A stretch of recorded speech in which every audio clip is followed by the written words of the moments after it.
Hello everyone, Loremaster Sotek here, and it's time to WAAAGH! I have been really looking forward to the Greenskin stuff, because look how good this is! This is so exciting! So there is only two characters who have not moved. We're just going to jump right into this. The first character that has not moved is, of course, Wurzag. So Wurzag is still in Ekrund. He's still commanding all of the Savage Orcs of the Badlands, though of course he does have quite a few new enemies to deal with. I personally am really looking forward to Wurzag versus Skarbrand, because the thing that's really interesting about the two of them fighting each other is that both factions rely rather heavily on physical resistance to protect them, but also both factions have a lot of magic attacks. All the demons have magic attacks, but Wurzag very quickly can grant his entire army magical attacks. So they're going to be beating the trash out of each other, to be frank. And Savage Orcs also have quite a bit of armor piercing, especially once they get access to their pigs. So I really think that the two of them waging war against one another is going to be a ton of fun. Wurzag versus Skarbrand is going to be amazing. But we also have Grom the Paunch is in Massive Oracle, which I am super duper thrilled about. I really hope that that's where he starts in Mortal Empires, but I really hope that's where his AI starts as well. I'll have to ask the devs when I get a chance to talk to one of them if that's confirmed or not, because that's been a pretty big criticism for me personally, as well as quite a few other people, is that AI Grom liked to start in Southern Yvrus, so he would just die instantly, and you would never get to see him in the campaign. So I'm really hoping that they've made both the AI and the player start in Massive Oracle, because that gives him a very big defensible base from where he can fight Bretonnia and be smashing people up. And with Albrecht now gone, he actually has quite a bit more territory to kind of smash up before he has to, run somewhere else in the world.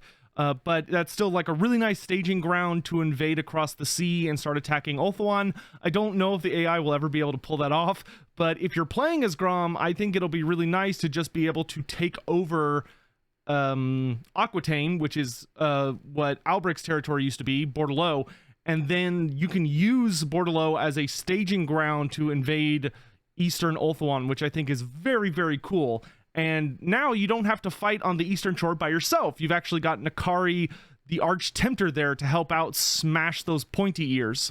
But let's then talk about the remaining characters. Another character who has barely moved is actually Azhag. So Azhag starts in, I think it's Khazad Irkulaz, which is right next to Red Eye Mountain. So Red Eye Mountain, I don't think I'll be able to demonstrate it super well, but Red Eye Mountain is like right here, and Khazad Irkulaz is right here. So what I'm assuming they've done is that they might have redistributed how this province looks. So it could be that maybe Red Eye Mountain is no longer the provincial capital. So they've put Azhag in that province's capital for the Northern World's Edge Mountains, which means it might be Khazad Irkulaz. I do think that's a little strange. I would have to see it in game to understand why they did that. I'm sure there's a reason. I'm just not sure what the reason is. That's one of those things that I kind of have to be in game to understand what's going on. I do really, really hope that Red Eye Mountain has a landmark. I really hope Red Eye Mountain finally has a landmark building for Azhag. Like, personally, I would love maybe a tier 3 building that gives him the ability to just recruit feral wyverns. And, you can make it accessible to all greenskins.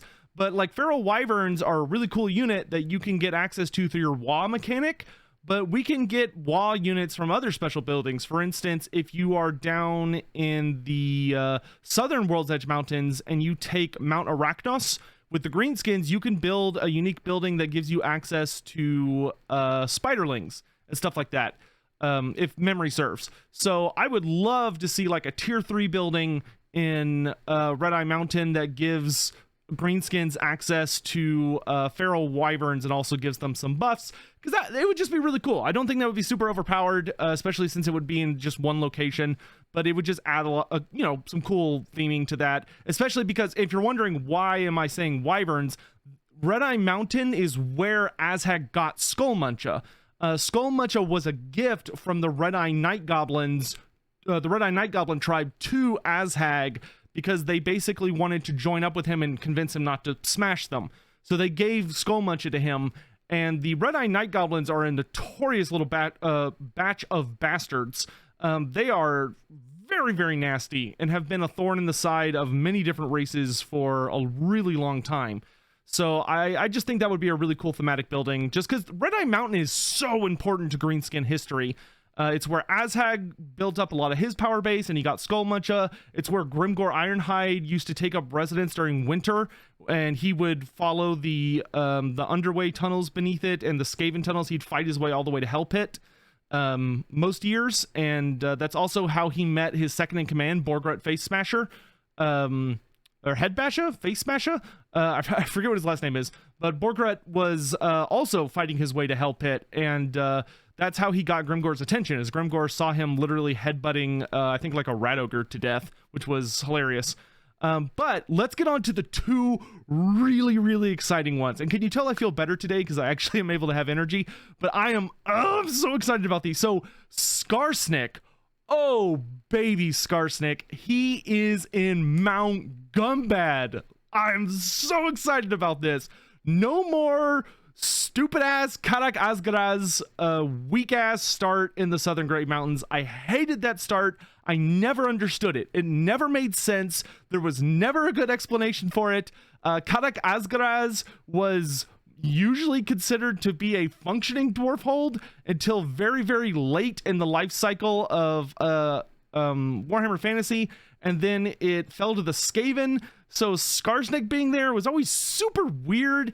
And he was just by himself. There was like nobody else around him, and he would just get his ass kicked by Karl Franz almost immediately every time. And then like Durthu was constantly coming over the mountains, and it was so bad.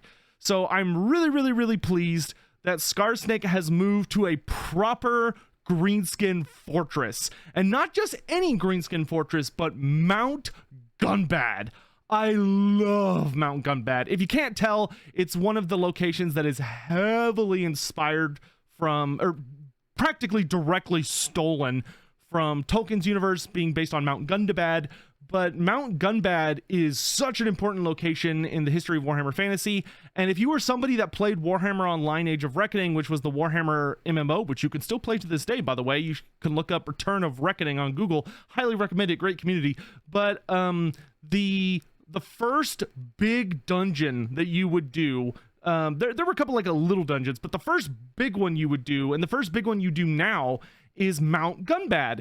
And it's this really awesome, exciting dungeon where you fight against the Red Eye Night Goblins, and you fight your way through all these different wings, and it ends with a boss fight against a gigantic squig, who's been basically heavily mutated by Warpstone.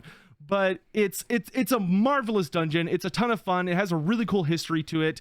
And most importantly, it's in a really good spot for Greenskins. Because not only do you control Mount Gunbad, which means you have very quick access to gold, but you also have immediate access to Grom's Peak.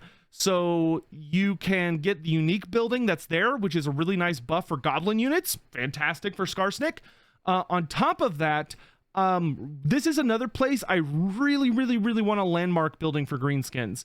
I think as like a shout out to the MMO, and also just to give Skarsnik something special there, give him a squig landmark building. Maybe like a tier 1, or maybe like a tier 1 3 5, or a tier 2 to 4 building that not only gives you access to squigs, but also really, really buffs your squigs. If you want really big bonus points, I would also allow the player to be able to recruit armored squig hoppers from here, because I'm gonna say I think it's really weird that Skarsnik gets Doom Divers. If I recall correctly, Skarsnik gets Doom Divers as his WAAAGH unit. So whenever you declare a WAAAGH, there are, depending on who your legendary lord is, there are certain units that you are more likely to get as part of your kind of like WAAAGH group, and also like your special recruitment pool and stuff like that. And like for Azhag, it's Feral Wyverns. For Grimgor, I think it's Black Orcs. For Wurzag, I think it's Savage Orcs. But for Skarsnik, it should be squigs and stuff, like squiggies, and then have armored squig hoppers as the WAAAGH unit that he gets a whole bunch of, because that would just be so cool. I love armored squig riders. I wish I could get easier access to them in a Skarsnik campaign. So give me a landmark building that like at level 1, maybe it buffs the recruitment rank of squigs, gives them a buff to melee attack, and lets me recruit them at tier 1, like squig herds. And then at tier 3, you can upgrade it, and it gives you access to squig hoppers. It also further buffs their stats and like their recruit rank and like their upkeep reduction faction wide. And then at rank 5, or tier 5 settlement, you can upgrade it to its final level, and it gives you armored squig hoppers as well as further buffs. I just think that would be super cool. I think that would be a lot of fun. But you know, something like that, like a squig layer, and you're able to like dig deeper, and maybe you can make a reference to the final boss of Mount Gunbad, which was the giant squig Ard to feed. Could be really, really fun. But this is a fantastic start location because it makes him only, granted, Dead Rock Gap is a bit of a walk, and so is Death Pass, to be frank, but he is roughly as far away from 8 Peaks as Queek is. I think Queek is just a hair closer, actually, but Skarsnik is effectively 2 provinces away, while Queek's more like 1 province away, and Queek's also traveling like short ways, whereas Skarsnik's got a little bit longer. But this means Skarsnik is now kind of the starting opponent for Thorgrim Grudgebearer in Karazakarak, which is honestly much more thematic. Grimgor never fought the High King. Grimgor never, from the records we have, Grimgor never went to the Badlands. Grimgor Ironhide never fought the dwarfs of Karazakarak, at least with the High King leading them. Like, Grimgor never went very far south. He went really far east, and he went really far north, but he never went to the south in any of the records we have about him. So Grimgor going all the way down to Black Crag, I always thought was really weird. It just kind of felt like, this is kind of where he's supposed to be, or we need a Greenskin character here, and these are our 2 characters, and even though they're both from Red Eye Mountain, we want Greenskins fighting dwarfs, so we're going to put them in the Badlands, because that's where Greenskins are, which I always thought was very strange. So I'm really, really happy to see Skarsnik representing the Southern Mountains, and the fact that he gets to be like an early antagonist for Zufbar and the Darklands and Tretch, and he can work his way down to 8 Peaks. I think this new version of the 8 Peaks race is going to be so much better, because now when you have Belegar, I assume, in the vaults, that means you're going to be attacking from 3 different directions. You know, Queek's coming up from the south, Skarsnik's coming down from the north, and Belegar's coming over from the west. That is so much better, and means that they're actually likely to meet at Carrick 8 Peaks instead of to kill each other before they get to Carrick 8 Peaks. I do hope their AIs are kind of designed so that they kind of like go for 8 Peaks. So if you're playing one of them, you actually kind of have the other 2 of them coming towards you. But I'm so pleased with this Skarsnik change. I think that's absolutely fantastic. And that's really the biggest, baddest place they could put him. I think that works really well. It gives him a nice tier 5 settlement. And we'll come back. We'll come back to Black Crag in a second. And then Grimgor. Oh, Grimgor is in Saber Mountain in the path to the east. Whoo, I'm excited. So Grimgor Ironhide has said, screw waiting. This is bullshit. I'm not waiting for the Chaos Dwarf DLC. I'm going to go smash those big hat stunties right now. Fuck waiting. He has gone smashing off into the mountains. This is so cool. So Grimgor is right next to Zornhu's Cool, and as he fights his way to Zornhu's Cool, he can then turn his attention south to the plain of Zar, where Zar Nagrand awaits him, where Grimgor Ironhide, according to the evidence we have, was once imprisoned as a slave, and he finally can be fighting on his way to revenge. And Grimgor's gonna have some very interesting opponents up here in the far north. Like, we know that Kolek Suneater is somewhere above the mountains of Morn. I think he's going to be in like the Chimera Plateau, or maybe Gash Kadrak or the Ancient Giant Lands. I'm not 100% sure where the challenge stone is on this map, because I believe that's kind of the ballpark he's in, but we know he's north of the world, or the Mountains of Morn. So Kolek Sun Eater is going to be up here, which will be a really fun early fight if you want to smash and bash him. And then Grease's Goldtooth, of course, is going to be down here, I think in either the Ivory Road or the Mountains of Morn. And this is so good. It's so good because one of the best, awesomest fights we got robbed of in the end times. Like, we had stolen from us from Games Workshop was Grease's Goldtooth versus Grimgor Ironhide. That was one of the biggest badass fights that happened in the end times, and we just never got to see it. We never got to have it put to page and really get to enjoy it, because Games Workshop was basically in panic mode and trying to wrap up the end times as quick as they could. So the fact that Grimgor and Greases start off fairly close to each other, I love that, because you can choose, do you team up?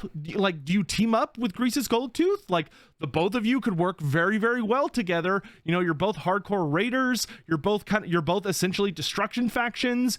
You know, both of you are not super fans of chaos, but you're not big fans of order either. So the ogres and greenskins could make very good allies. And Grimgor and Greases is a terrifying power couple, but at the same time, who better to beat the shit out of each other than Greases Goldtooth and Grimgor Ironhide? The biggest ogre there is versus the biggest orc there is. It's it's beautiful. And they're so close to each other, but still like a good couple provinces away. I could not be more thrilled about Grimgor Ironhide's start position. This is fantastic. This is great. I love that he has taken over the Mountains of Morn, which we know has a large black orc population. Greases Goldtooth, of course, really cemented his rule as over tyrant by killing like one of the strongest black orc war bosses of the age, who he literally like picked up and squeezed him, like crushed him like a can of fruit. But I'm super thrilled with the Greenskin start positions. I don't want to wax too lyrical on it. I think I've made my points on all of them. These are 10 out of 10, easy 10 out of 10. So excited about these. There is one last little message I want to tack on to the end of this in relation to yesterday's video. And that is that I talked quite a bit about Be'lakor yesterday. And the more I've kind of thought about it and slept on it, I'm not as against it as I was yesterday. I think I'm probably going to sit down and write out a script and do a full dedicated video to my thoughts about Be'lakor to really explain kind of how I'm feeling about it. So look forward to that if you're interested. But that's gonna be it for this video. So thank you all so much for watching. Let me know what you think about the Greenskin start positions. Which change are you the most excited about? Are you most excited about Grimgor or Skarsnik? Or are you just really looking forward to playing one of your favorites? As I said, personally, I really think Wurzag is going to be a ton of fun because of just having like just orcs, savage orcs, and corn demons who were going to have zero protection against damage against one another, just going and just, it's going to be great. It's going to be beautiful. So thank you all so much for watching. I hope you all have a great day. And I'm going to be live streaming today, by the way. So by the time you watch this video, I will probably be live. By the time you're at this part of the video, I definitely will be. And I'm just going to be doing a hype stream where we just talk about everything that's been revealed so far and how we're feeling about it. So if you'd like to come join in the dialogue and hang out, please join me over at www.twitch.tv/LoremasterSotek. I'll have a link down below, and I hope to see you all there. And if not, have a great day. I'll see you tomorrow. Bye-bye.